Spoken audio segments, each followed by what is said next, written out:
Hello viewers, আসসালামু আলাইকুম। আশা করি তোমরা সবাই ভালো আছো। তোমাদের সবাইকে অনেক অনেক শুভেচ্ছা জানাচ্ছি আরিফ'স কেয়ার কোচিং একাডেমির পক্ষ থেকে। নবম দশম শ্রেণীর ব্যবসা শিক্ষা শাখার শিক্ষার্থী বন্ধুরা, আজকে তোমাদের সাথে কথা বলবো নবম দশম শ্রেণীর হিসাব বিজ্ঞান বইয়ের তৃতীয় অধ্যায় দুতরফা দাখিলা পদ্ধতি নিয়ে। বন্ধুরা, এই দুতরফা দাখিলা পদ্ধতি আজকে হবে হচ্ছে প্রথম লেকচার। তো তোমরা এই লেকচারটির সাথেই থাকো। চলো ভিডিওটি শুরু করি।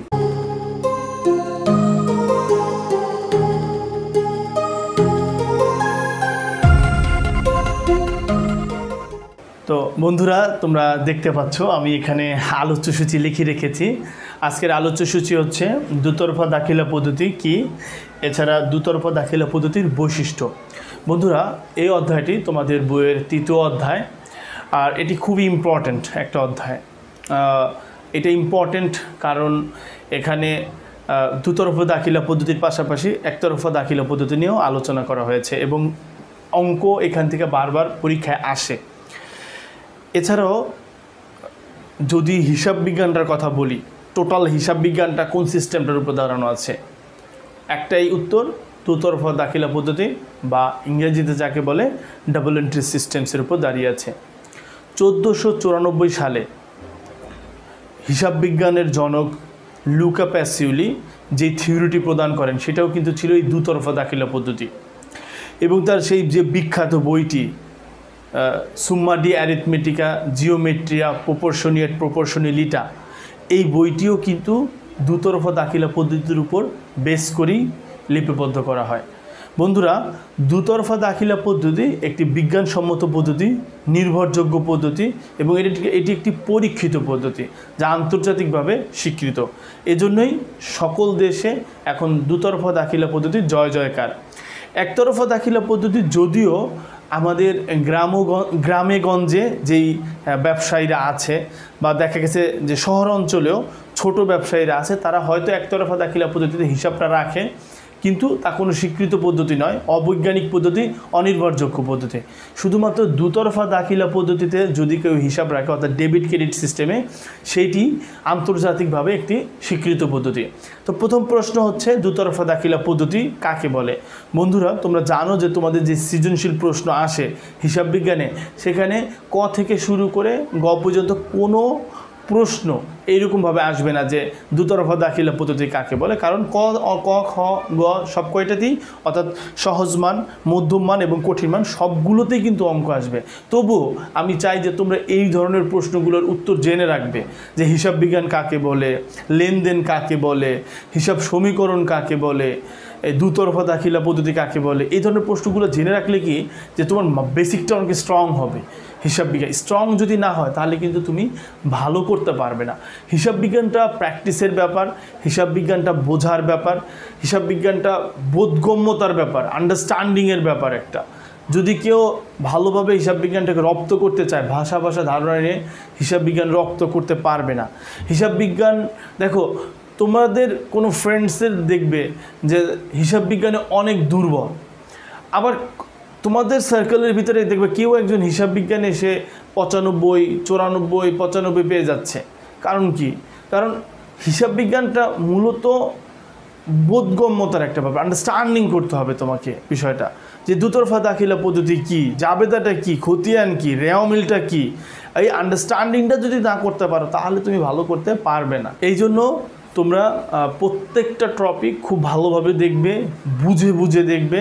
যারা বর্তমানে নবম শ্রেণীতে আছো তাদের জন্য এখনও পর্যন্ত মানে অনেক সময় সামনে হিসাব বিজ্ঞান বোঝার।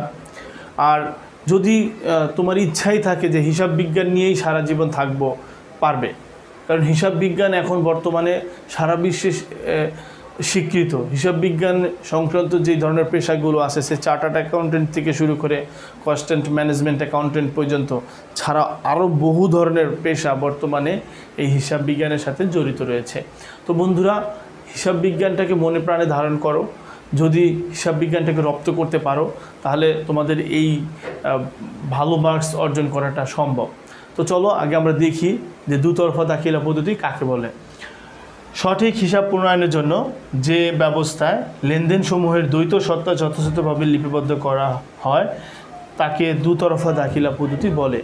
বন্ধুরা দেখো, সংজ্ঞার ভিতরে কিন্তু বেশ কয়েকটি বৈশিষ্ট্য চলে এসেছে যে সঠিকভাবে হিসাব প্রণয়নের জন্য যে ব্যবস্থায় হিসাবের লেনদেনসমূহের দ্বৈত সত্তা যথাযথভাবে লিপিবদ্ধ করা হয় তাকেই দুতরফা দাখিলা পদ্ধতি বা ডাবল এন্ট্রি সিস্টেম বলে। বন্ধুরা, এই যে সংজ্ঞাটা আমি বললাম এটা চাইলে তোমরা লিখে নিতে পারো খাতায়, যাতে করে তোমরা সংজ্ঞাটা মুখস্থ করে ফেলবে, বুঝতে হবে তোমাদের আগে। এখন আমি তোমাদের সাথে ডেসক্রাইব করব আমার আলোচ্য সূচির দ্বিতীয় অংশ, যেখানে আছে কিনা দুতরফা দাখিলা পদ্ধতির বৈশিষ্ট্য। দুতরফা দাখিলা পদ্ধতির বৈশিষ্ট্যটা কি?